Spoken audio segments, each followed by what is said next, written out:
معین موضوع پر گفتگو پر مشتمل ہوگا۔ آج کے لیے میں نے قرآن منبع ایمان کا عنوان تجویز کیا ہے۔ اس کا جو پس منظر ہے وہ میں چاہتا ہوں کہ پہلے بیان کر دوں۔ اس وقت عالمی سطح پر جو مسلمانوں کا حال ہے، جو بھی صاحب احساس شخص اس کے بارے میں غور کرتا ہے، اس کے سامنے کچھ سوالات آتے ہیں۔ انہی دنوں میں نے بعض تقاریر جو امریکہ میں اور سعودی عرب میں کی، ان میں نے ان سوالات کو دو اشعار کے حوالے سے سامنے رکھا۔ ایک علامہ اقبال کا وہ مشہور شعر جو ان کی مشہور نظم شکوہ میں آیا ہے، رحمتیں ہیں تیری اغیار کے کاشانوں پر اور برق گرتی ہے تو بیچارے مسلمانوں پر۔ اور دوسرے ہیں آج کیوں ذلیل کہ کل تک نہ تھی پسند گستاخی فرشتہ ہماری جناب میں۔ اس لیے کہ ایک طرف تو اگر ہم یہ دیکھیں کہ اس وقت ہم کبھی کبھی اس پر فخر بھی کرتے ہیں کہ 1 بلین سے زیادہ مسلمان دنیا میں ہیں، یعنی 1000 ملین سے زیادہ، 1 ارب سے زیادہ۔ پھر یہ کہ رقبہ کتنا وسیع و عریض ہے، انڈونیشیا اور ملائیشیا سے لے کر موریتانیہ تک سالڈ بلاک ہے۔ اس میں صرف بھارت بیچ میں آتا ہے، ایک تکون ایسی ہے کہ جس میں مسلمان اکثریت میں نہیں ہے، لیکن اکثریت میں ہو نہ ہو وہاں بھی کم و بیش 20 کروڑ مسلمان آباد ہیں۔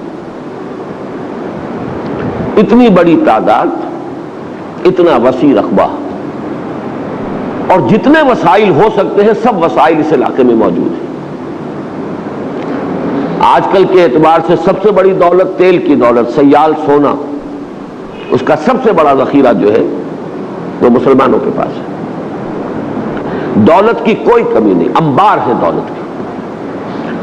اس سب کے باوجود جس شے کا نام عزت اور وقار ہے وہ مسلمانوں کے ہاں سے رخصت ہو چکی۔ مجھے علامہ اقبال کی وہ نظم جو ہے عبد القادر روہیلا پر جو لکھی ہے انہوں نے، اس کا آخری مصرع جو ہے وہ بعض اوقات جو ہے تڑپا جاتا ہے۔ عبد القادر روہیلا کی زبان سے یہ الفاظ ادا کیے ہیں علامہ اقبال نے کہ غیرت نام تھا جس کا گئی تیمور کے گھر سے، وہ کیفیت ہے کہ عزت نام تھا جس کا گئی اسلام کے گھر سے۔ عزت نہیں، وقار نہیں، بین الاقوامی سطح پر کوئی وزن نہیں، بڑے بڑے فیصلے بیٹھ کر لیے جاتے ہیں جن میں پوچھا تک نہیں جاتا۔ کہاں تو علامہ اقبال کا وہ شعر کہ خودی کے بارے میں کہا، خودی کو کر بلند اتنا کہ ہر تقدیر سے پہلے خدا بندے سے خود پوچھے بتا تیری رضا کیا ہے۔ کہاں یہ کہ مسلمانوں کی قسمتوں کے فیصلے ہو جاتے ہیں اوپر بیٹھ کر اور ان سے پوچھا تک نہیں جاتا۔ آخر اس کی وجہ کیا ہے آج کیوں ذلیل کہ کل تک نہ تھی پسند گستاخی فرشتہ ہماری جناب۔ دوسرا وہ جو میں نے عرض کیا کہ اغیار کو دیکھیے، آج میں جمعے میں تفصیل سے عرض کر چکا ہوں، وہاں ہمیں نظر آتا ہے کہ انتشار ختم ہو رہا ہے، بڑے پرانے دشمن گلے مل رہے ہیں، بڑے بڑے ملک یہاں تک کہ بر اعظم متحد ہو رہے ہیں، اور اس کے برعکس نقشہ یہ ہے کہ ہم تقسیم در تقسیم، تشتت و انتشار، تصادم ہی نہیں خون ریز خانہ جنگی جو ہے شدید تصادم، اس کا نقشہ امت مسلمہ پیش کر رہی ہے۔ 2 جرمنی ایک ہو گئے، دیکھتے ہی دیکھتے پورا یورپ ایک اقتصادی وحدت کی شکل تو کتنے ہی سال ہو گئے کہ اختیار کر چکا ہے، اور اب تو واقعہ یہ ہے کہ ورچوئل یونیفیکیشن آف یورپ سامنے ہے۔ اس میں رکاوٹ اگر تھی تو جرمنی ہی کی تھی، اور وہ رکاوٹ دور ہو چکی۔ اور پھر وہ کولڈ وار کے پرانے حریف، پوری دنیا کی بین الاقوامی سیاست جو ہے اس کولڈ وار کے گرد گھومتی تھی، کبھی کنٹینمنٹ آف رشیا اور کبھی کنٹینمنٹ آف چائنا، اسی پر سارے نقشے بن رہے تھے، نیٹو اور سیٹو اور سینٹو اور میڈو، نہ معلوم کیا کیا کچھ، اور آج وہ ایک ہو رہے ہیں شیر و شکر۔ اس کے برعکس پاکستان جو ایک وحدت کی حیثیت سے وجود میں آیا تھا 19 سال ہوئے 2 لخت ہو چکا. آگے ہر روز بات سننے میں آتی ہے. آج پھر جی ایم سید صاحب کا کہنا ہے، بربلا کہنا ہے. ہم تو سندھو دیش بنانے کے قائل ہیں، ہم تمہارے دستور وستور کو نہیں جانتے. ایسے دستور کو، صبح بے نور کو میں نہیں مانتا، میں نہیں جانتا، کبھی کہا تھا جالب نے، لیکن آج وہی الفاظ جو ہیں جی ایم سید ادا کر رہا ہے. اور لطف یہ ہے کہ آج ان کی پذیرائی ہو رہی ہے، ایگزونریٹ کیا جا رہا ہے. کیا ہوگا؟ یہ ڈرامہ دکھائے گا کیا سین؟ پردہ اٹھنے کی منتظر ہے نگاہ. ادھر جو کچھ ہوا افغانستان میں، مجاہدین نے اگر جام شہادت نوش کیا تو، اور ادھر سے اگر سرکاری جو افغان فوجی تھے وہ اگر ہلاک ہوئے تو وہ کون تھے؟ ادھر بھی مسلمان ادھر بھی مسلمان. اتنی طویل جنگ جاری رہی ایران اور عراق کی، کون مرے؟ شیعہ سنی کا فرق تو ہمارے نزدیک ہے، پوری دنیا تو انہیں مسلمان مانتی ہے، چاہے ادھر مرے چاہے ادھر مرے، لاکھوں کی تعداد.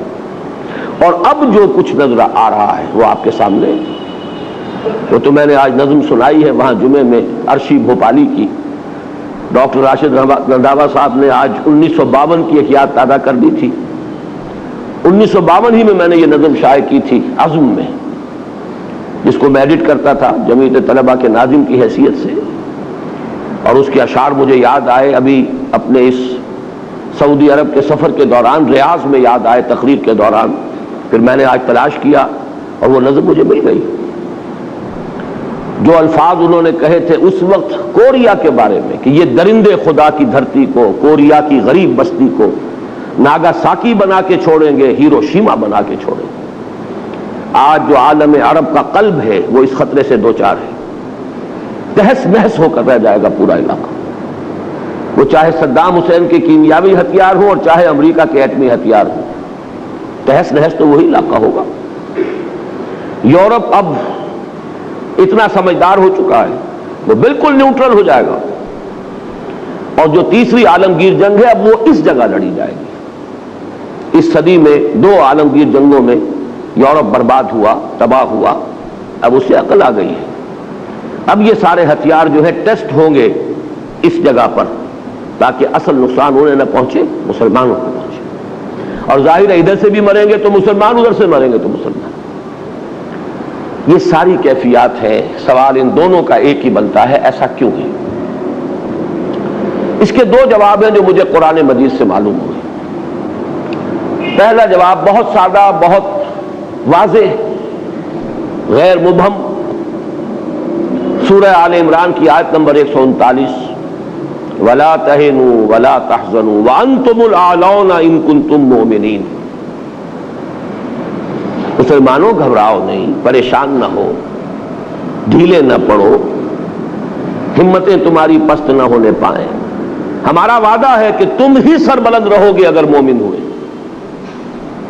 اللہ کا وعدہ تو سچا ہے، اللہ جھوٹا نہیں ہے. معاذ اللہ ثم معاذ اللہ، اللہ ظالم نہیں ہے. اب اس آیت کو سامنے رکھیے، 2 ہی نتیجے نکل سکتے ہیں. یا معاذ اللہ ثم معاذ اللہ یہ کلام جھوٹا ہے، غلط ہے، یا پھر ہم مومن نہیں ہیں. مومن ہو، افراد کی بات نہیں کر رہا. خال خال اس قوم میں اب تک نظر آتے ہیں، وہ کرتے ہیں اشک سحرگاہی سے جو ظالم وضو، ان کی بات نہیں ہے. جو اصل ہے حکم الاکثر حکم الکل.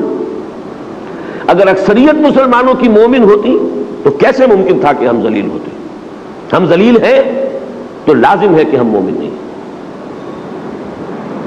اس پر ایک سوال پیدا ہوتا ہے کہ مومن نہیں ہے تو پھر کیا ہے؟ یہ ایک علمی مسئلہ ہے، میں حل کر دوں پھر میں اصل موضوع کی طرف آؤں گا. یہ اشکال ذہن میں پیدا ہو سکتا ہے، جب ہم مومن نہیں ہیں تو کیا ہے؟ کیا کافر ہیں؟ ظاہر ہے کہ کافر تو نہیں ہے، تو پھر کیا منافق ہے؟ اس سوال کا جواب جو ہے اتنا قطعیت کے ساتھ نہیں دیا جا سکتا جتنا کہ میں نے کیا کافر ہے کا جواب دے دیا کہ کافر تو نہیں ہے. کیا منافق ہے؟ یہاں تھوڑی سی وضاحت کرنی پڑے گی کہ نفاق کی 2 قسمیں ہیں.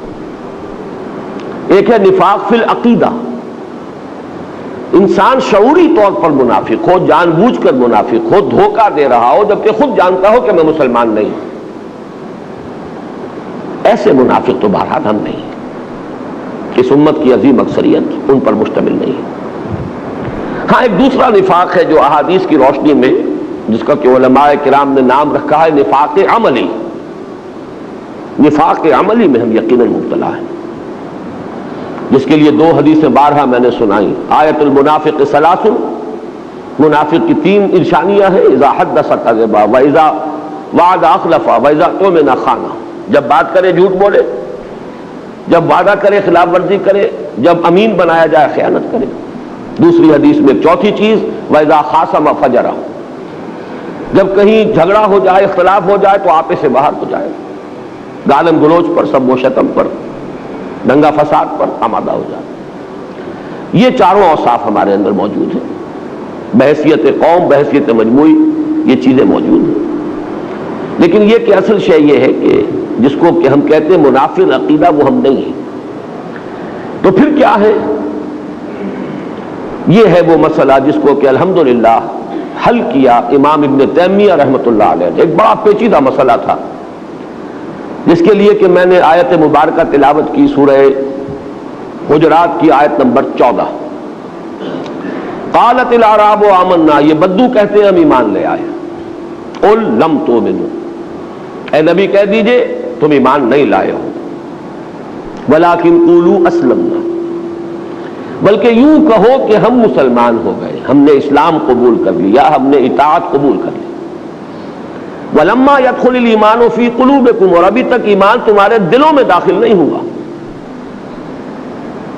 یہ ایک بہت اہم مسئلہ ہے کہ ایک ایسی کیفیت بھی ہوتی ہے کہ انسان ظاہر کے اعتبار سے مسلمان ہے، باطن میں نہ ایمان ہے نہ نفاق ہے۔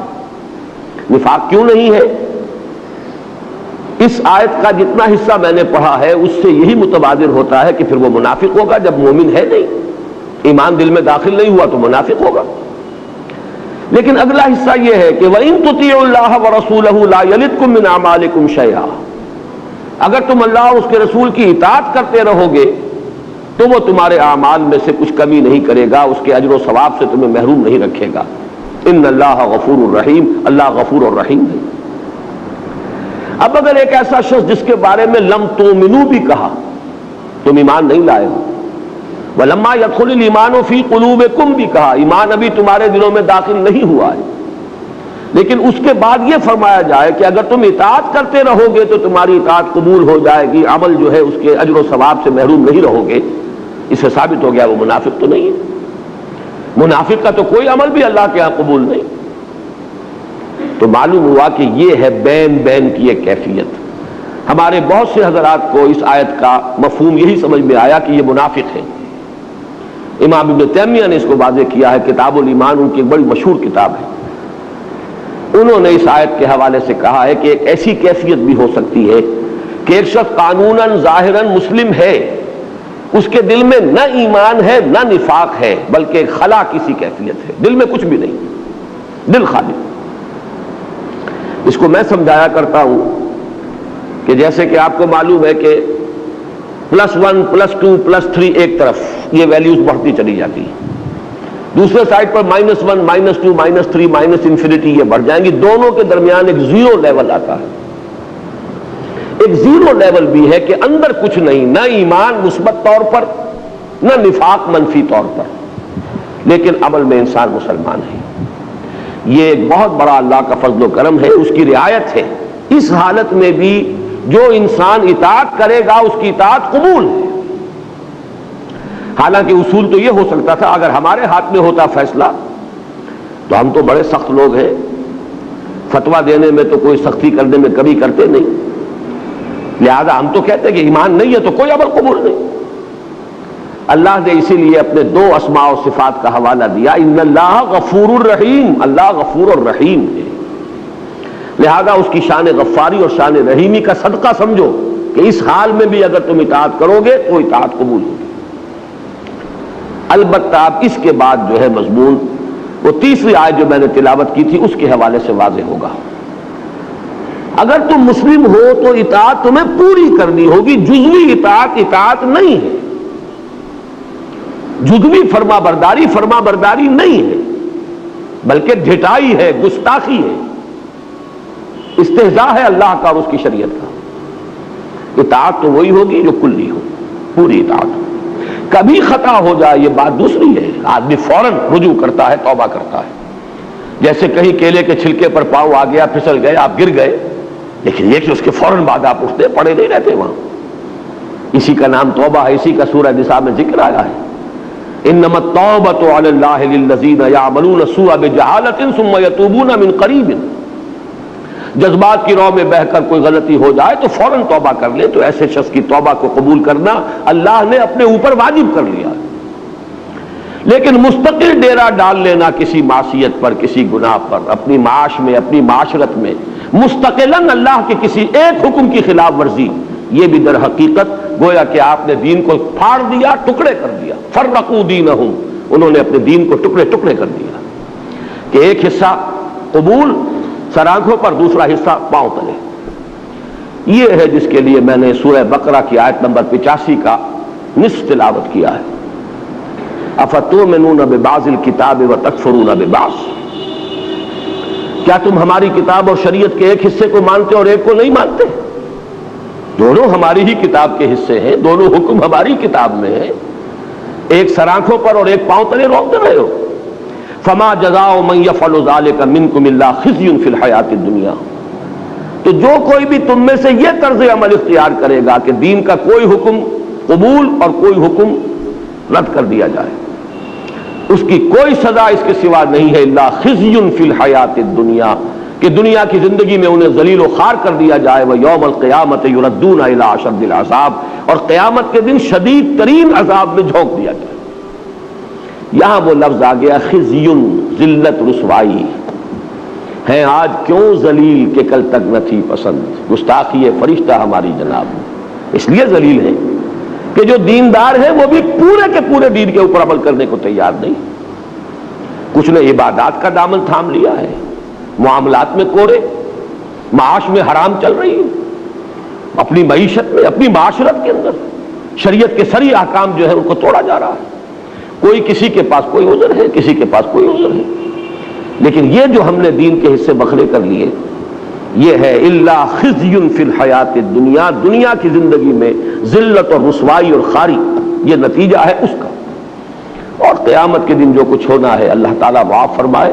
اس آیت سے تو ثابت ہو رہا ہے کہ جو بدترین کافر ہیں ان سے بھی زیادہ شدید عذاب ان لوگوں کو ہوگا. اشد العذاب، جنہیں عربی کی شد بدھ بھی ہے وہ بھی جانتے ہیں، یہ افعال التفضیل کا صیغہ ہے. یہ کمپیریٹیو ڈگری نہیں، یہ سپرلیٹیو ڈگری ہے. ایڈجیکٹوز کی وہ جو 3 فارمز ہوتی ہیں، یہ تو سپرلیٹیو. اشد العذاب، عذاب کی شدید ترین صورت جو ہے اس کے اندر جھونکے جائیں گے وہ لوگ جو دین کو اس طریقے سے تقسیم کر لیں کہ ایک حصہ قبول، ایک حصہ رد. اب آپ پوری امت کو دیکھ لیجیے ہمارا حال کیا ہے. زیادہ سے زیادہ دین نماز روزے کا ہے. 45 ہے کہ 44 ہے کہ 46 ملک ہے مسلمان، کسی ایک ملک کے اندر بھی وہ دین اپنی کلیت کے ساتھ، اپنی کامل صورت کے اندر کہیں نافذ ہے، قائم ہے. یہ ہے دوسرا جواب. اب ان دونوں جوابوں کو پھر جمع کر لیجئے تو ہمارے سامنے بس ایک حل ایک ہی رہ جاتا ہے، ایمان. لاؤ کہیں سے وہ ایمان، وہی آب نشاط انگیز.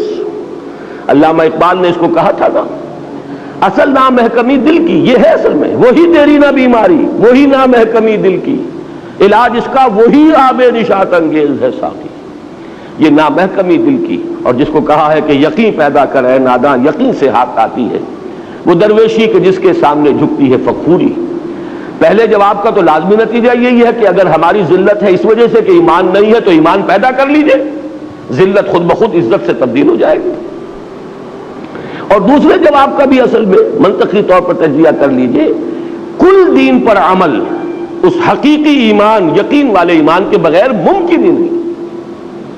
جزوی دین پر عمل تو ہم روایتی طور پر بھی کرتے ہیں، کچھ خاندانی روایات ہے، کچھ معاشرتی روایات ہے، کچھ قومی روایات ہے، کچھ ہمارا کلچر ہے، کچھ ہماری تہذیب ہے، کچھ بچپن سے کچھ چیزوں کی عادت پڑ گئی ہے.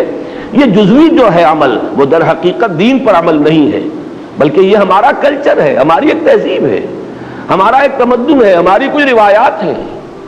کل دین پر عمل کرنے کے لیے وہ یقین والا ایمان درکار ہے، وہ ہوگا تو پھر کل کے کل دین پر عمل ہوگا، اور جب تک وہ نہیں ہوگا یہ ذلت اور رسوائی سے نجات پانا ممکن نہیں۔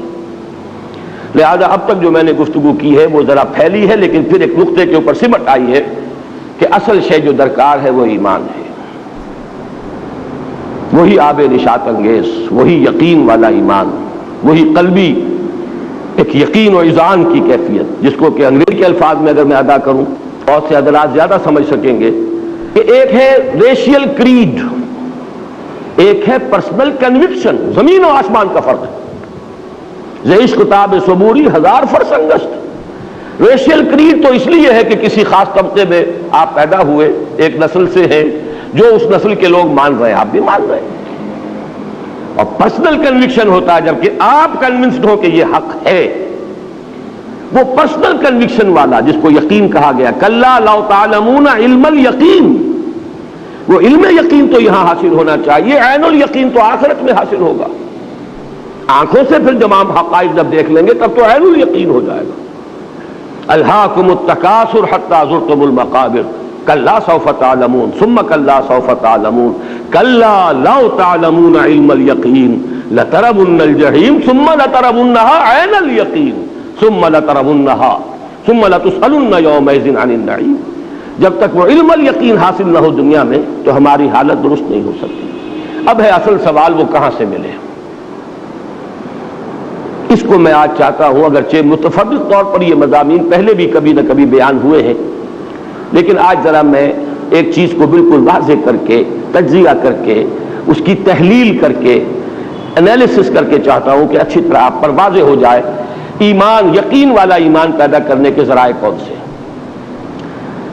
جہاں تک میں آج کی تاریخ تک سمجھ پایا ہوں، اللہ تعالیٰ اور علم میں اضافہ فرمائے، وقل رب زدنی علما، لیکن اس وقت میں کہہ رہا ہوں جو کچھ آج تک سمجھ میں آیا وہ یہ ہے کہ 3 ذرائع ہیں یقین والا ایمان حاصل کرنے کے۔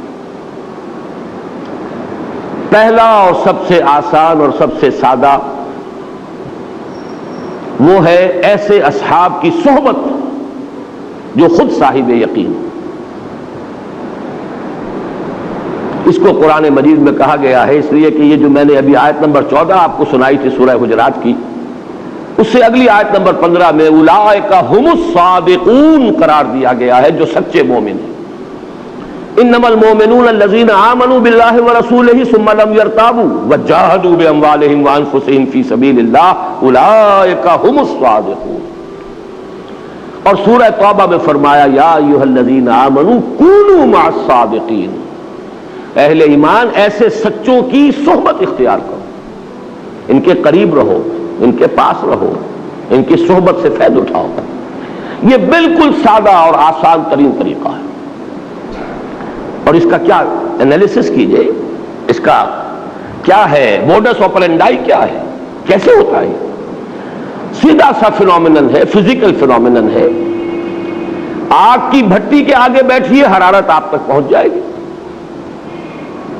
برف کی سل کے قریب ہوں گے، ٹھنڈ آپ تک آ جائے گی۔ اسی طرح کوئی شخص جس کے اندر، جس کا قلب جو ہے ایمان کی دہکتی ہوئی بھٹی ہو، کیسے ممکن ہے کہ آپ اس کے قریب ہو اور آپ میں ایمان سرایت نہ کریں؟ Just impossible. وہ تو ہوگا، اس کے چینلز ہم نہیں دیکھ سکتے، انویزیبل چینلز ہیں۔ دل را بدل رہے، دل کا دل سے ایک راستہ ہے۔ آج کل ہم دنیا میں جانتے ہیں ESP، ایکسٹرا سینسری پرسیپشن، تو کوئی ایکسٹرا سینسری کمیونیکیشن بھی ہے، دل سے دل کو بات پہنچتی ہے، کوئی زبان نہ ہو، کوئی الفاظ نہ ادا کیے جا رہے ہیں، کچھ نہ ہو، اور یہ تو دل را بدل رہیست، یہ تو خیر فارسی کا مقولہ ہے، حدیث نبوی کی طرف اشارہ کر رہا ہوں۔ حضور نے فرمایا اللہ کے کچھ بندے ایسے بھی ہوتے ہیں کہ جن کو دیکھ کر اللہ یاد آ جاتا ہے، اذا رؤوا ذکر اللہ، جب ان کو دیکھا جائے اللہ یاد آ جاتا ہے۔ میں نے اس مرتبہ پہلی مرتبہ ریاض میں اپنی گفتگو میں یہ بات عرض کی کہ میں حیران تھا، قرآن مجید میں مجھے یہ تو نظر آیا کہ کائنات کا ذرہ ذرہ اللہ کی نشانی ہے، آسمان، زمین، سورج، چاند، ہواؤں کا چلنا، ان فی خلق السماوات والارض واختلاف اللیل والنہار والفلک التی تجری فی البحر بما ينفع الناس وما انزل اللہ من السماء من ماء فاحیا به الارض بعد موتها وبث فيها من دابة وتصريف الرياح والسحاب المسخر بين السماء والأرض لآيات لقوم يعقلون. لیکن کسی انسان کے آیت اللہ ہونے کا تصور قرآن مجید سے مجھے نہیں ملا تھا. تو میں حیران ہوتا تھا ایرانیوں پر کہ آیت اللہ کیسے کہہ رہے تھے کسی کو. لیکن پھر میرا ذہن منتقل ہوا، وہ جنہیں آیت اللہ کہتے ہیں وہ آیت اللہ ہے یا نہیں اس سے علیحدہ بحث ہے، وہ معاملہ علیحدہ ہے، لیکن آیت اللہ ہو سکتا ہے. جب حدیث کہہ رہی ہے نشانی کا کام یہی تو ہے کہ اس کو دیکھ کر کوئی اور یاد آ جائے، یہی تو نشانی کا فنکشن ہے. اذا رؤوا ذکر اللہ، جب ان کو دیکھا جائے تو اللہ یاد آ جائے. تو یہ لوگ، اور یہ ذہن میں رکھیے وعدہ ہے، یہ حضور صلی اللہ علیہ وسلم کی دی ہوئی خبر ہے، لا تزال فی امتی طائفۃ قائمین علی الحق، دنیا ایسے لوگوں سے خالی کبھی نہیں ہوگی. تو آسان ترین راستہ تو یہ ہے ان کی صحبت، ان کا قرب. اور اس کو اس اعتبار سے بھی نوٹ کر لیجئے، صحابہ کرام کے ایمان کو جو تمام اہل ایمان کے ایمان سے افضل سمجھا جاتا ہے، تو اگرچہ دو اگلے چینلز جو میں بیان کروں گا وہ بھی ان کو حاصل تھے، اس سے بھی انہوں نے ایمان حاصل کیا ہے، قسم کیا ہے، لیکن یہ کہ ان کی خصوصی فضیلت اسی بنیاد پر ہے کہ وہ جو سب سے زیادہ دہکتی ہوئی بھٹی تھی ایمان کی، ایمان مجسم محمد الرسول اللہ صلی اللہ علیہ وسلم، ان کی صحبت انہیں حاصل ہوئی. لہذا ان کے اس قرب سے اور ان کے اس صحبت سے جو ایمان انہیں حاصل ہوا ہے وہ کسی بھی غیر صحابی کو، صحابہ کے بعد کے دور کے کسی بڑے سے بڑے ولی کو بھی وہ ایمان حاصل نہیں ہو سکتا. اور یہ اہل سنت کا مجمع علیہ عقیدہ ہے کہ ادنا سے ادنا صحابی کا ایمان بعد میں بڑے سے بڑے ولی، اللہ کے بڑے سے بڑے یعنی قریب قرب رکھنے والے بندے کے ایمان سے بھی افضل ہے. ایک ذریعہ تو یہ ہے، لیکن انالیسس کیجئے تو یہاں ایک سوال باقی رہ جاتا ہے. ایسے صاحب یقین جو صرف صاحب یقین نہیں، صاحب مجاہدہ اور صاحب جہاد بھی ہوں، اس لیے کہ ڈیفینیشن وہی رکھی ہے سامنے.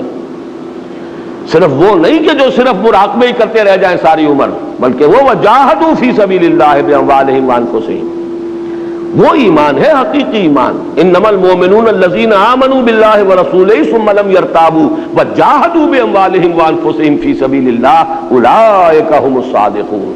ایسے صادق مل جائیں، ان کی صحبت اختیار کر لی جائے، ایمان حاصل ہو جائے گا. بڑا ہی آسان نسخہ ہے، لیکن خود وہ کہاں سے آئیں گے؟ نبوت کا دروازہ تو بند ہو چکا، اب ان کو بھی تو پیدا کرنا ہوگا کہیں اسی دنیا میں. لہذا یہ بات تو ظاہر ہو گئی کہ اگر وہ مل جائے تو بڑی آسانی حاصل ہو جائے گی، ان سے ایمان حاصل کیا جا سکتا ہے، ان کے قرب سے، ان کی صحبت سے. وہ خود کہاں سے آئیں گے؟ اس سوال کو باقی رکھیے ذہن میں، وہ آگے حل ہوگا. دوسرا ذریعہ ایمان کا وہ ہے عمل. اس کو میں نے کئی مرتبہ واضح کیا ہے، یہ دو طرفہ پروسیس ہے، دو طرفہ عمل ہے. ایمان سے عمل پیدا ہوتا ہے، عمل سے ایمان میں اضافہ ہوتا ہے. ایمان کا اضافہ پھر عمل کے اندر اضافے کا ذریعہ بنتا ہے، اور عمل کا یہ مزید اضافہ پھر ایمان میں اضافہ کرتا ہے. اس کو پیچ کی مثال سمجھیے کہ پیچ ہر چکر کے ساتھ آگے بڑھے گا، یا اگر واپس کھینچ رہے تو ہر چکر کے ساتھ ادھر آ جائے گا. اسی طریقے سے ایک لفظ آپ استعمال کرتے ہیں انگریزی میں، وشس سرکل. وشس سرکل جو ہے وہ سمی دائرہ ہے. آپ نے ایک کام برا کیا، اس کے نتیجے میں ایک برائی پیدا ہوئی، اس نے اور برائی کو جنم دیا، پھر اس سے اور برائی بڑھ گئی، اس سے پھر اور برائی جو ہے پیدا ہوئی. یہ تو وشس سرکل چل رہا ہے. اور اس کا کانورس، اس کا برعکس بھی ہو سکتا ہے. ایک بہت ہی صحت بخش، بہت ہی صحیح، بہت ہی عمدہ مفید چکر. وہ کیا ہے؟ ایمان کی اگر تھوڑی سی پونجی ہے، اس کو لے کر عمل شروع کر دیجئے، عمل بڑھے گا. اسی کو کہا گیا زادتہم ایمان ما زادہم الا ایمانا و تسلیما. ایمان بڑھتا ہے. اللہ کی راہ میں جہاد کیجئے، اللہ کی راہ میں انفاق کیجئے، نیک عمل کیجئے، ایمان بڑھے گا. جب ایمان بڑھے گا اب آپ کے انفاق اور جہاد میں اور اضافہ ہو جائے گا، اب اس سے آپ کا ایمان اور بڑھے گا. یہ ہے وہ سرکل جس سے کہ آپ دائرے کے اندر جیسے کہ وہ گول سیڑھیاں ہوتی ہیں، آپ اوپر چڑھتے چلے جائیں گے. یہ ہے ایمان بذریعہ عمل. اور میں آج جو منتخب نصاب میں ہمارا سورہ حجرات کا سبق ہے، آخری آیات کا، اس کے حوالے سے اس نقطے کو واضح کرنا چاہتا ہوں یہی وجہ ہے کہ سورہ حجرات کی جو لاسٹ بٹ ون آیا ہے، پہلی آخری سے پہلی، اس میں اس حقیقت کو کھولا گیا، اگر تم اسلام لے آئے ہو، چاہے ابھی ایمان تمہارے دلوں میں داخل نہیں ہوا، لیکن اگر تم اطاعت کرو گے تو ایمان حاصل ہو جائے گا۔ اسی لیے فرمایا گیا ہے یمنون علیک ان اسلموا، اے نبی یہ آپ پر احسان دھر رہے ہیں کہ ہم اسلام لے آئے۔ قل لا تمنوا علی اسلامکم، کہہ دیجئے ان سے کہ تم مجھ پر اپنے اسلام کا کوئی احسان نہ دھرو، بل اللہ یمن علیکم ان ہداکم للایمان ان کنتم صادقین، اللہ تم پر احسان دھر رہا ہے، احسان جتا رہا ہے کہ تمہیں اس نے ایمان کے راستے پر ڈال دیا ہے۔ اب اگر عمل کرو گے، اطاعت کرو گے تو ایمان پیدا ہو جائے گا۔ یہ ہے وہ در حقیقت ایمان بذریعہ عمل۔ اور یہ میں اب توجہ دلا دینا چاہتا ہوں، ہمارے دور کی ایک بہت بڑی دینی تحریک یا مذہبی تحریک کہیے، وہ اسی طریقے کو اختیار کیے ہوئے ہیں، وہ ہے تبلیغی جماعت کی تحریک۔ یہی وجہ ہے ان کے ہاں اصطلاح ہے ایمان کی محنت، وہ عمل کے ذریعے سے اپیل کرتے ہیں، نکلو اپنے گھر سے، ماحول سے، دفتر سے، کاروبار سے، بازار سے، منڈی سے، ہر چیز سے نکلو اور نکل کر آ جاؤ۔ 40 دن مسجد میں رہو گے نا، ممکن ہے کہ کوئی نماز چھوٹ جائے، تمہاری جماعت جو ہے وہ فوت ہو جائے، رہو گے مسجد میں، وہاں کیا غلط حرکت کرو گے؟ ٹیلی ویژن نہیں، کوئی اور غلط جو ہے کوئی داعیات وہاں موجود نہیں۔ یہ جو 40 دن کی مشق وہ کرا دیتے ہیں، واقعہ یہ ہے کہ اس سے یقیناً اس سے ایمان پیدا ہوتا ہے۔ میں اس کا قائل ہوں، اور یہ نہ سمجھیے کہ آج کہہ رہا ہوں، یہ تو جو میرا کتاب چاہ اسلام کی نشرت ثانیہ سن 67 کی تحریر اسی میں اس قرآن اکیڈمی کا نقشہ ہے، جو جس وہ اس وقت اللہ کے فضل و کرم سے بنی ہوئی اور ہم اس میں بیٹھے ہوئے ہیں، وہ سارا تذکرہ اسی میں، وہی اس انجمن کا مینیفیسٹو ہے، اس میں نے اس کو تسلیم کیا۔ عوامی سطح پر غیر علمی انداز میں ایک جذباتی اپیل کے ساتھ اور عمل کے ذریعے سے ایمان اس تحریک کے ذریعے پیدا ہو رہا ہے۔ فرق صرف یہ ہے کہ انٹلیکچوئل طبقہ اس سے متاثر نہیں ہوتا۔ آپ کنفیوز نہ کیجئے، انٹلیکچوئل اور ہے، پڑھا لکھا اور ہے، ہر پڑھا لکھا آدمی انٹلیکچوئل نہیں ہوتا، اور جاہل ہوتے ہیں بڑے بڑے انٹلیکچوئلز، جس کو کہ آپ کہیں جاہل وہ عالم نہیں ہے، وہ بڑے انٹلیکچوئل ہوتے ہیں۔ یہ ساخت ہے ایک مزاج کی۔ ایک وہ لوگ ہیں جن کی شخصیتوں میں عقل کو اولیت حاصل ہے، ان سے جب تک آپ دلیل اور برہان سے بات نہیں کریں گے وہ آپ کی بات سنیں گے۔ ایک وہ ہے کہ جو جذباتی انداز میں بھی متاثر ہو جاتے ہیں، وہ پی ایچ ڈی بھی ہو سکتے ہیں، double treble P H Ds ہو سکتے ہیں، اس لیے کہ وہ تو پی ایچ ڈی تو اصل میں خاص شعبے کے اندر 8-7 سال رگڑے کھاتے رہیے اور ڈگری لے آئیے، وہ در حقیقت اس کی علامت نہیں ہے کہ وہ صرف انٹلیکچوئل ہے۔ پڑھا لکھا ہونا اور ہے، اور واقعتاً جس کو آپ کہیں انٹیلیجنسیا میں سے ہونا، انٹلیکچوئل ہونا، وہ دوسری بات ہے۔ اور آپ کو مل جائیں گے ایسے لوگ کہ جو دستخط کرتے نہ کر سکتے ہو اور صرف وہ انگوٹھا لگاتے ہو، لیکن بات ایسی کریں گے منطقی کہ بڑے سے بڑے پڑھے لکھے لوگوں کو ان کے نیچے سے زمین کھسکا دیں گے۔ یہ اصل میں دو کیٹیگریز علیحدہ ہیں۔ ایک وہ جو ایموشنل سیٹ اپ کے ہیں، ان کا بلڈ اپ جو ہے نفسیاتی وہ ایموشنل ہے۔ ایک وہ جو ریشنل ہے، بنیادی طور پر ریشنل لوگ متاثر نہیں ہوں گے۔ اور یہ جو انٹلیکچوئل مائنورٹی ہے، یہ ہے اصل شے، معاشرے کے اندر ایفیکٹو یہ ہے، اس لیے کہ یہ برین ٹرسٹ ہے سوسائٹی کا۔ اگر یہ کنورٹ نہیں ہوگا تو معاشرہ ایز اے ہول کبھی کنورٹ نہیں ہوگا، چاہے عوامی سطح پر ایموشنل انداز میں آپ کتنے ہی لوگوں کو کنورٹ کر لیں۔ یہ صغرا کبرا ہے میرا۔ میں نے جماعت اسلامی سے علیحدگی کے بعد 2 سال تبلیغی جماعت کے نہایت قریب ہو کر گزارے تھے، یہ طے کرنے کے لیے کہ آیا میں اپنے لیے بھی اپنی دینی دلچسپی جو بھی ہے اس کی تسکین میں اسی میں کام کرتے ہوئے حاصل کروں، لیکن بالآخر فیصلہ جو میں نے کیا ہے وہ علی وجہ البصیرت کیا ہے، اور وہ یہ ہے کہ اس تحریک کا یہ جو اثر کا حلقہ ہے وہ محدود ہے۔ پھر اس کے سامنے انقلاب ہے ہی نہیں، نظام کی تنفیذ ہے ہی نہیں، ایک محدود جگہ پر صرف دعوت و تبلیغ کے درجے کے اندر نیکی کا پرچار تو ہو رہا ہے، لیکن یہ کہ اس سے آگے کی کوئی منزل ان کے سامنے نہیں۔ بہرحال میں اس وقت جو بحث کر رہا تھا وہ صرف اس اعتبار سے کہ ایک ایمان عمل کے ذریعے بھی پیدا ہو سکتا ہے، لیکن 2 باتیں یہاں پر بھی نوٹ کر لیجئے۔ ایک تو یہ کہ اس کے لیے کوئی نہ کوئی انیشل پونجی تو چاہیے نا، کہ آپ عمل کا کچھ آغاز کر سکیں، خواہ ایموشنل اندازے میں کریں. اور ثانیاً یہ کہ اس سے جو ایمان پیدا ہوتا ہے، میں ایک نئی اصطلاح استعمال کر رہا ہوں، ایک ہے شعوری ایمان اور ایک ہے غیر شعوری ایمان. شعوری ایمان جسے کہا جائے وہ اس راستے سے پیدا نہیں ہوتا.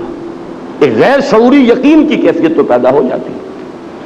وہ شے کہ جس کے لیے سورہ یوسف کی آیت کا حوالہ میں دوں گا کہ حضور سے فرمایا گیا قل ھذہ سبیلی ادعو الی اللہ علی بصیرۃ انا ومن اتبعنی، اے نبی کہہ دیجئے یہ میرا راستہ ہے، میں اللہ کی طرف بلا رہا ہوں، لیکن کس کیفیت میں بلا رہا ہوں؟ علی بصیرۃ انا، علی وجہ البصیرت بلا رہا ہوں. یہ کوئی بلائنڈ فیتھ نہیں ہے میرا. ومن اتبعنی، اور جو میرا اتباع کر رہے ہیں وہ بھی یہ کوئی بلائنڈ فالوورز نہیں ہے میرے، علی وجہ البصیرت اتباع کر رہے ہیں. یہ جو علی وجہ البصیرت ماننا ہے اللہ کو اور آخرت کو اور نبوت کو اور رسالت کو اور قرآن کو، یہ بالکل اور شے ہے. اور یہ کہ ایک غیر شعوری طور پر چاہے یقین کی کیفیت پیدا ہو جائے، لیکن یہ کہ اس کا درجہ وہ کبھی نہیں ہوگا جو ایک شعوری ایمان کا ہوتا ہے. لہذا ان دو لیمیٹیشنز کے بعد اب آئیے تیسرا اور آخری اور جو اصل منبع ہے قرآن ایمان کا، اور وہ ہے قرآن. قرآن میں غوطہ زنی، قرآن سے ہم کلامی، صرف تلاوت نہیں، تلاوت سے بھی غیر شعوری ایمان پیدا ہوگا، محض تلاوت سے بھی، کیونکہ وہ بھی ایک عمل ہے. جیسے آپ عمل کر رہے ہیں، کوئی اور دین کا کام کر رہے ہیں، کوئی نماز پڑھ رہے ہیں، ذکر کر رہے ہیں، تو سب سے بڑا ذکر قرآن ہے، لہذا یہ بھی ایک عمل ہے. لیکن وہ شعوری ایمان پیدا کرنے کے لیے جو اصل درکار ہے، آج کے دور میں تو سب سے بڑی ضرورت اس کی ہے. آج کا دور ریشنلزم کا دور ہے، لہذا یہاں تو اصل میں اس ایمان کی ضرورت ہے، اعلیٰ بصیرت انا ومن اتبعنی والا ایمان.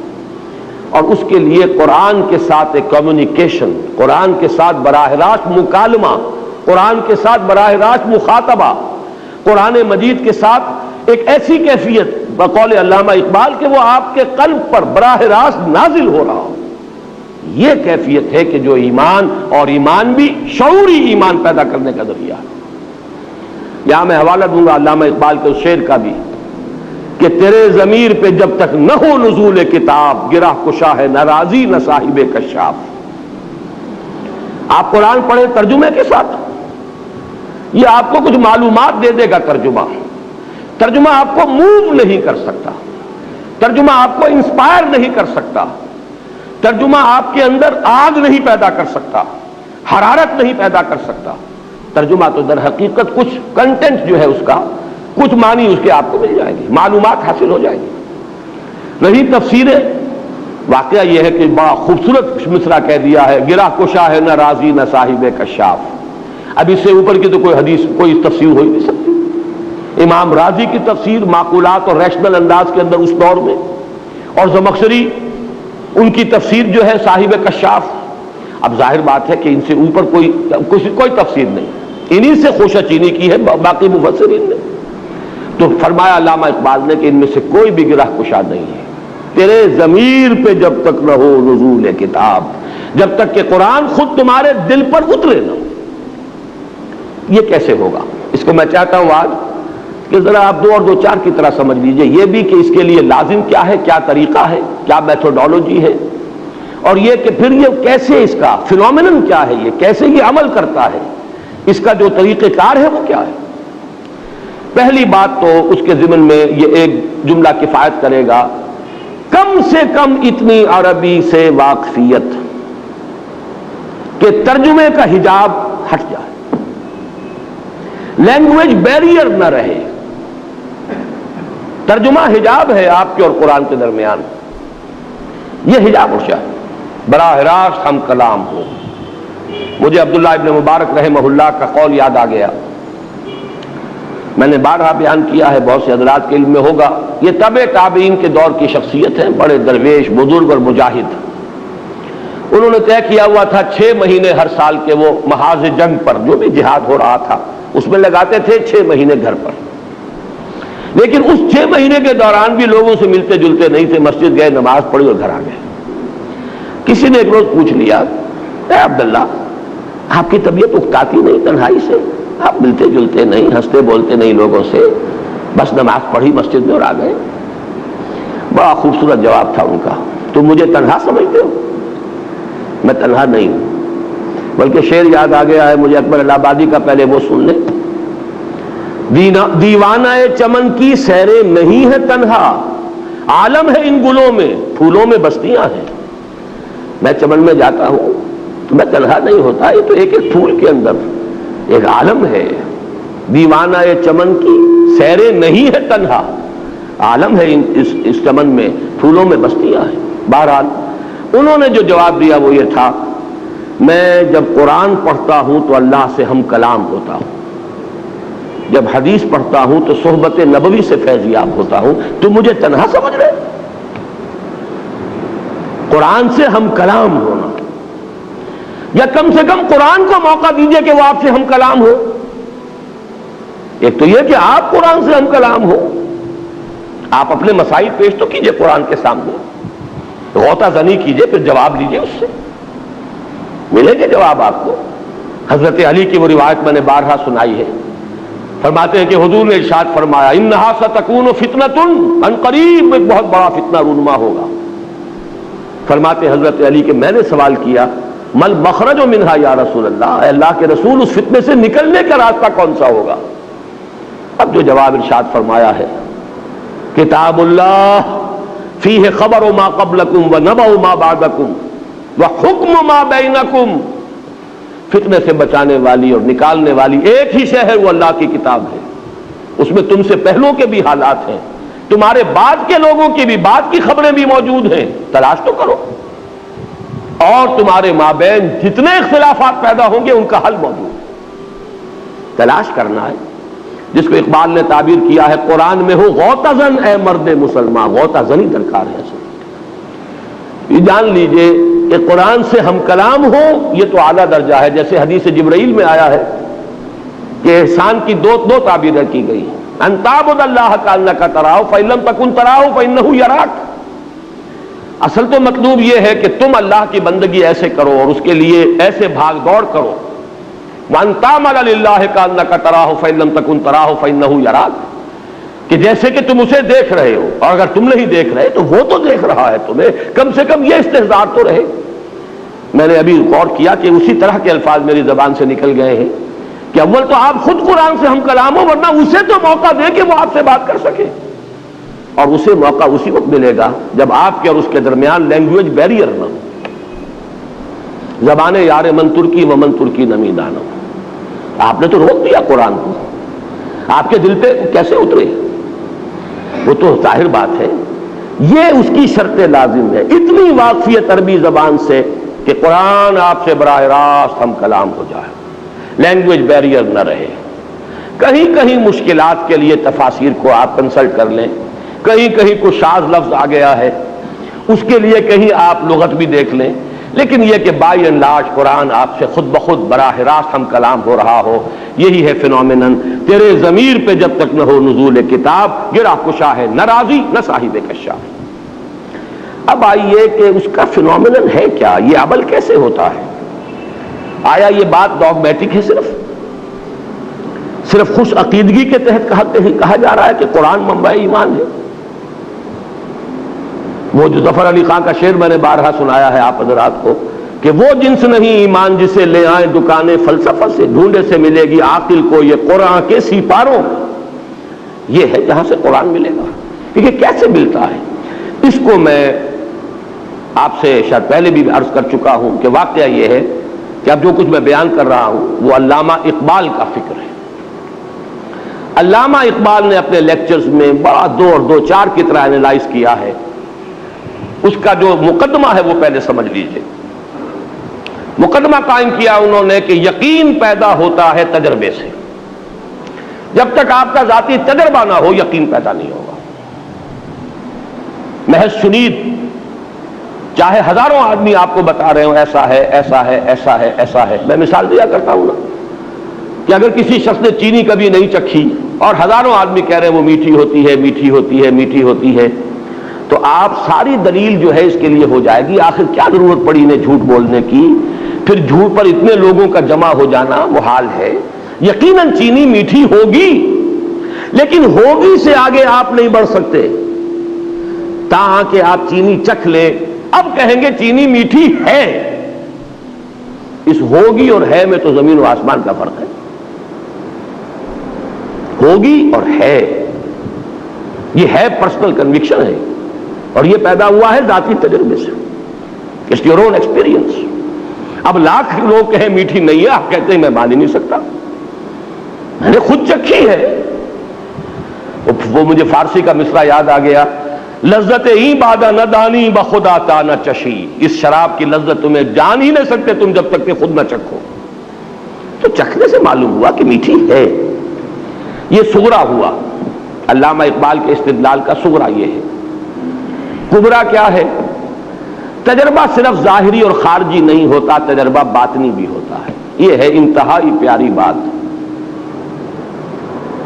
یوں سمجھیے کہ آب زر سے لکھے جانے والی بات، سونے میں تولی جانے والی بات، بس یہاں سے اب وہ جو تجربہ ہے خارجی تجربہ جس پر میٹیریلزم اور امپیریسزم اور یہ تمام جتنے ازم ہیں جو کہ مادیت کے اوپر مبنی ہے، ان کا راستہ جدا ہو جاتا ہے جب وہ صرف تجربے کو محدود کرتے ہیں۔ تجربہ خارجی، ایکسٹرنل سینس آرگنز کے ذریعے سے جو کچھ ہمیں ایکسپیرینس حاصل ہوا اس پر یقین ہوتا چلا جا رہا۔ اقبال نے جو بات کہی کہ ایک تجربہ باطنی بھی ہوتا ہے، اندر کوئی چیز بتاتی ہے کہ یہ ہے اصل شے۔ قرآن کو آپ پڑھیں اور آپ کے اندر سے کوئی شے بتائے کہ یہ صحیح ہے، یہ بات ٹھیک ہے۔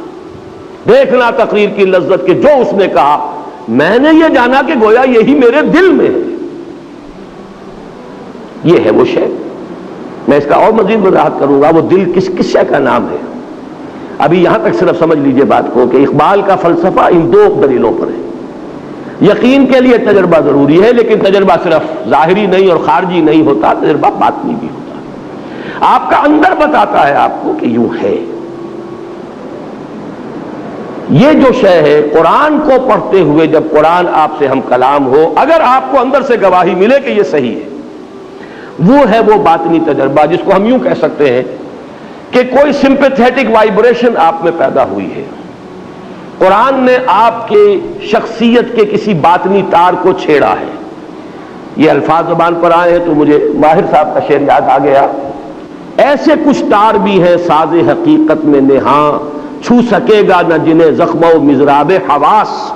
یہ حواس جو ہے ہمارے، جو ایکسٹرنل سینس آرگنز ہیں، بعض حقیقت کے تار ایسے بھی ہیں جن کو یہ حواس نہیں چھو سکتے، یہ کچھ اور شے انہیں چھوتی ہے، انہیں حرکت میں لاتی ہے، اس سے نغمہ نکلتا ہے۔ وہ جو ہے ایسے کچھ تار بھی ہیں ساز حقیقت میں نہاں، چھو سکے گا نہ جنہیں زخم و مضراب حواس۔ وہ تار ہیں جس کو اب میں تجزیہ کر کے بتا رہا ہوں، وہ شے کیا ہے؟ وہ ہے آپ کی وہ روح جس نے آپ کو انسان بنایا ہے، وہ روح ملکوتی، وہ ڈیوائن سپارک، وہ آپ کا روحانی وجود جس کا منبع، جس کا مسکن دل، یہ ہے جس کا احساس ہے، احساس باطنی ہے۔ یہ روح دیکھتی بھی ہے۔ قرآن مجید کہتا ہے نا فَإِنَّهَا لَا تَعْمَى الْأَبْصَارُ وَلَكِن تَعْمَى الْقُلُوبُ الَّتِي فِي الصُّدُورِ۔ آنکھیں اندھی نہیں ہوئی تھی ابو جہل کی اور ابو لہب کی، دل اندھا ہو گیا۔ یہ دل کا اندھا ہونا کیا ہے؟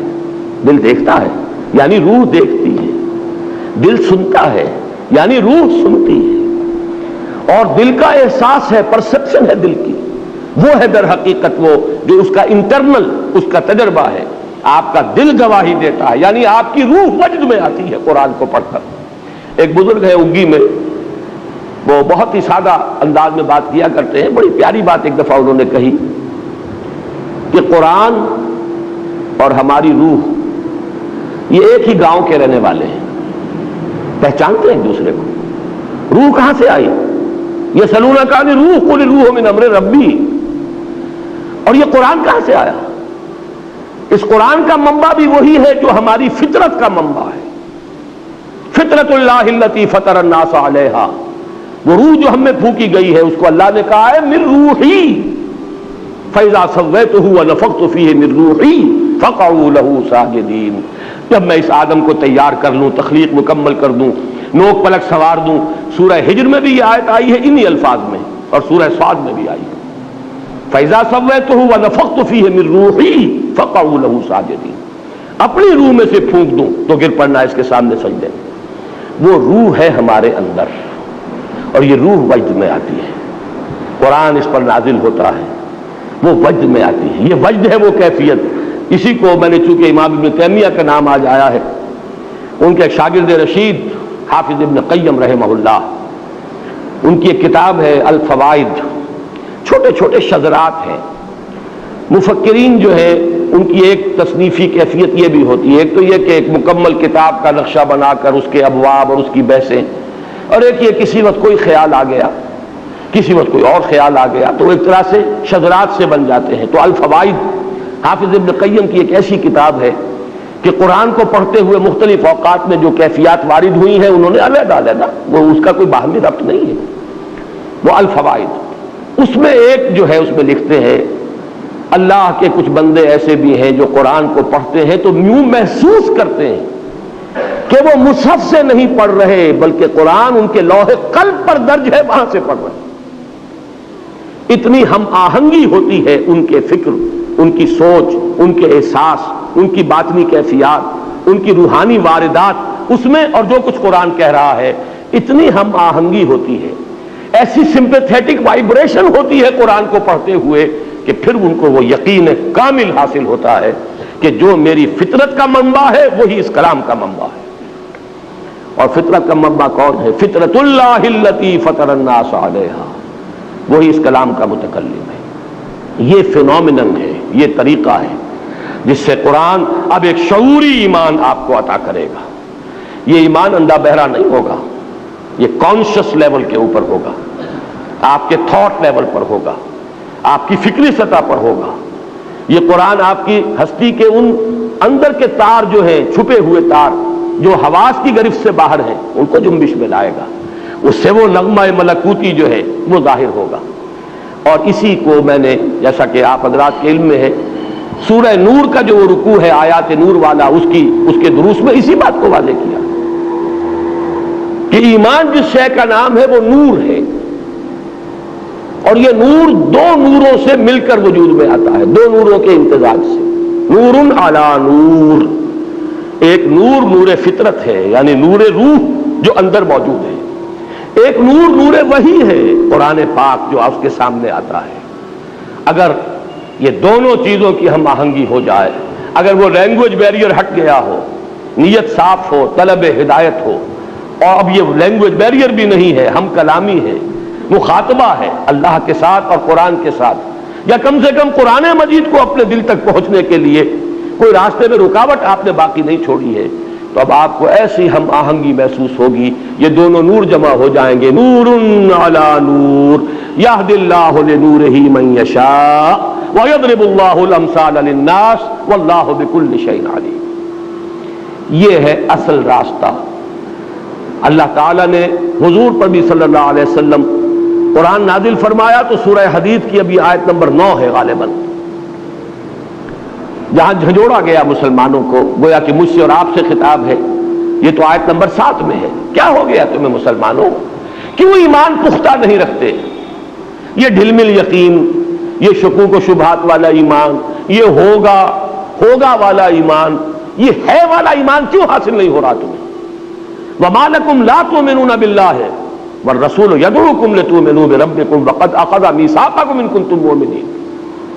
اس کے بعد فرمایا هُوَ الَّذِي يُنَزِّلُ عَلَىٰ عَبْدِهِ آيَاتٍ بَيِّنَاتٍ لِيُخْرِجَكُم مِّنَ الظُّلُمَاتِ إِلَى النُّورِ وَإِنَّ اللَّهَ بِكُمْ لَرَءُوفٌ رَحِيمٌ. وہی تو ہے اللہ جو اپنے بندے پر صلی اللہ علیہ وسلم یہ آیات بینات نازل فرما رہا ہے تاکہ نکالے تمہیں اندھیروں سے روشنی کی طرف. کفر کا اندھیرا, شرک کا اندھیرا, الحاد کا اندھیرا, مادہ پرستی کا اندھیرا, خواہشات کا اندھیرا, جذبات کا اندھیرا, ان ہزار اندھیروں سے نکال کر نور ایمان میں لانے والی شے آیات بینات ہے اس قرآن حکیم کی. یہ ہے اصل منبع, یہ ہے سرچشمہ. صحابہ کرام کے دلوں میں بھی حضور نے ایمان اس ذریعے سے پیدا کیا ہے. یتلو علیہم آیاتہ ویزکیہم ویعلمہم الکتاب والحکمہ. باقی اس پر مزید جس کو آپ کہیں گے بونس انہیں حاصل ہوا ہے، وہ صحبت محمدی صلی اللہ علیہ وسلم، وہ بونس اب کسی کو حاصل نہیں ہو سکتا۔ البتہ یہ کلام پاک تو ہے، یہ تو حضور دے کر گئے ہیں۔ آپ کا جو آخری خطبہ ہے، خطبہ حجۃ الوداع، اس کے آخری جملوں میں یہ بھی ہے، قد ترکت فیکم ما ان اعتصمتم بہ لن تضلوا ابدا کتاب اللہ۔ لوگوں دیکھو میں جا رہا ہوں، لیکن تمہیں بے یار و مددگار چھوڑ کر نہیں جا رہا، چھوڑ دی ہے میں نے تم میں وہ شے، چھوڑ کر جا رہا ہوں، دے کر جا رہا ہوں وہ شے کہ اگر اسے مضبوطی سے تھامے رکھو گے کبھی گمراہ نہیں ہوگے۔ اور وہ اللہ کی کتاب جس کے بارے میں اس حدیث میں آیا، فیہ خبر ما قبلکم ونبأ ما بعدکم وحکم ما بینکم وہو ذکر الحکیم وہو الصراط المستقیم وہو حبل اللہ المتین۔ اور یہ حدیث ختم ہوتی ہے ان 4 ٹکڑوں پر، من قال بہ صدق، جس نے اس قرآن کی بنیاد پر کوئی بات کہی اس نے سچ کہا، من حکم بہ عدل، جس نے اس کی بنیاد پر کوئی فیصلہ کیا اس نے عدل کیا، من عمل بہ اجر، جس نے اس پر عمل کیا اس کا اجر محفوظ، ومن دعا الیہ فقد ہدی الی صراط مستقیم، اور جس نے اس قرآن کی طرف بلایا کسی اور کو ہدایت ہو نہ ہو اس کی ہدایت ہو گئی صراط مستقیم کی طرف۔ یہ گارنٹی ہے محمد الرسول اللہ صلی اللہ علیہ وسلم کی طرف سے۔ یہ ہے ایمان کے حاصل کرنے کا اصل ذریعہ۔ میں آپ سے درخواست کروں گا کہ میرا وہ کتابچہ جو ہے اسلام کی نشرت ثانیہ کرنے کا اصل کام، جو ہماری اس انجمن کی اساس ہے، بنیاد ہے، اس اکیڈمی کا حیولہ پہلے دماغ میں وہی آیا تھا۔ اللہ کا فضل و کرم ہے، آپ حضرات کا تعاون ہے کہ جو وہ نقشہ دماغ میں بنا تھا وہ زمین کے اوپر بھی ایک عالم واقعہ کے اندر بھی ظہور پذیر ہوا۔ اب یہ کہ اس کے بطن سے ولادت مزید ہو گئی ہے قرآن کالج کی، لیکن اس کے پورے فکر اور فلسفے کو میں نے نفی نہیں کی، میں نے تبلیغی جماعت، میں نے مانا کہ اس کے ذریعے سے عوامی سطح پر ایک نان انٹلیکچوئل لیول پر ایمان پیدا ہو رہا ہے، لیکن ہماری اصل کمی کیا ہے؟ انٹلیکچوئل لیول پر ایمان۔ ھذہ سبیلی ادعو الی اللہ علی بصیرۃ انا ومن اتبعنی، وہ ایمان جو ہے اس کا منبع اور سرچشمہ صرف اور صرف قرآن ہے، لیکن اس سے استفادے کے لیے شرط لازم زبان کے بیریئر کو اس درجے کم سے کم ہٹا دینا کہ آپ قرآن سے براہ راست ہم کلام ہو، یا قرآن کو کم سے کم اپنے آپ سے ہم کلام ہونے دیں، رکاوٹ نہ ڈال دیں زبان کی درمیان میں۔ اقول قولی ھذا واستغفر اللہ لی ولکم ولسائر المسلمین والمسلمات۔ 1 گھنٹہ چونکہ مکمل حصے میں سے وہ تھوڑا سا ہم کم کر لیں گے، ابھی تو آپ بہت پریشان ہو گئے شاید اتنی دیر میں، کیوں اٹھ کر جا رہے ہیں؟ تشریف رکھیے۔ ابھی تو آج کی نشست کا جو ہے میں نے اپنے حسب وعدہ تقریر ٹھیک 1 گھنٹے میں ختم کی ہے، یہ صرف چند منٹ لے رہا ہوں۔ جو حالات اس وقت ہیں شرق اوسط کے، عالم اسلام کا قلب، عالم عرب کا قلب، جتنے خطرناک اندھیروں کے اندر اور جتنے زبردست جو خطرات ہیں ان سے دوچار ہیں۔ میں یہ نظم جو سن 52 میں نے شائع کی تھی عزم میں، عرشی بھوپالی صاحب کی سنا رہا ہوں، آج مسجد میں سنائی تھی، بہت سے احباب ایسے ہیں یہاں جو وہاں نہیں تھے۔ ایٹمی طاقتوں کے سائے میں امن کے بج رہے ہیں نقارے، موت کے دیوتا کے جبڑوں سے مل رہا ہے حیات کا پیغام، دونوں جانب سے آج ایٹم بم دھمکیاں دے رہا ہے انسان کو، منڈیوں کے سفید بیوپاری سرد بازاریوں سے گھبرا کر کارخانے نئے سجاتے ہیں، ڈھیر فولاد کے لگاتے ہیں۔ یہ سارا اسلحہ سازی کی سب سے بڑی صنعت جو ہے اسلحہ سازی کی صنعت، اور سب سے زیادہ جو ہے تھرڈ ورلڈ سے جو پیسے جو ہے کھینچے جا رہے ہیں وہ در حقیقت اسی ذریعے سے کھینچے جا رہے ہیں۔ یہ درندے خدا کی دھرتی کو، کوریا کی غریب بستی کو ناگاساکی بنا کے چھوڑیں گے، ہیروشیما بنا کے چھوڑیں گے۔ یہ ریاض میں جب میں گفتگو کر رہا تھا 2-3 دن قبل، تب مجھے یہ اچانک یہ شعر یاد آئے تھے کہ بین ہی وہ بات جو عرشی بھوپالی نے کہی تھی کوریا کے بارے میں، اب شاید وہ اس عرب علاقے کے اندر وہ بات جو ہے بالکل ایک واقعہ کا روپ دھار کر سامنے آئے گی۔ اس کے بعد جو چند جو اس کے اندر آئے ہیں مصرے، وہ آپ سے مخاطب ہو کر کہے گئے، ساتھیوں مشعلوں کو تیز کرو۔ یہ مشعل تو قرآن کی ہے جو ہمارے پاس ہے، ہم نے تو بجھا رکھا ہے اسے، ہم نے نہ اس سے خود اپنے باطن کو مستنیر کیا، نہ دنیا تک اس کا نور پر پہنچنے دیا، خزانے کا سانپ بن کر بیٹھ گئے۔ جنہوں نے بھی کچھ ہمت کی ہے، جو بھی کچھ آگے بڑھے ہیں، جنہوں نے کچھ تعاون کیا ہے، جنہوں نے کچھ اس سلسلے میں وقت لگایا ہے، جنہوں نے کچھ عربی سیکھنے کی کوشش کی ہے، جنہوں نے کچھ اپنا وقت جو ہے اس کی قربانی دے کر کچھ استعداد فراہم کی ہے، جو کچھ اس دعوت اور درس و تدریس قرآن کا کام کر رہے ہیں، وہ سب سنیں اس مصرعے کو کہ اپنی جد و جہد کو تیز سے تیز تر کرو۔ ڈاکٹر نسیم الدین صاحب نے مجھ سے اجازت مانگی 2-3 منٹ کی، میں سمجھتا ہوں کہ یہی بات وہ کہنا چاہتے ہیں جو میں کہہ رہا ہوں کہ عمل کے اوپر ابھارا جائے۔ ساتھیوں، مشعلوں کو تیز کرو، جنگ بازوں کا ملک گیروں کا قافلہ تیز گام ہے کتنا، جنگ بازوں کا ملک گیروں کا موت کے سر پھرے نقیبوں کا قافلہ تیز گام ہے کتنا۔ یہ ڈسٹرکشن کے جو مبلغ ہیں وہ کتنے تیزی کے ساتھ آگے جا رہے ہیں۔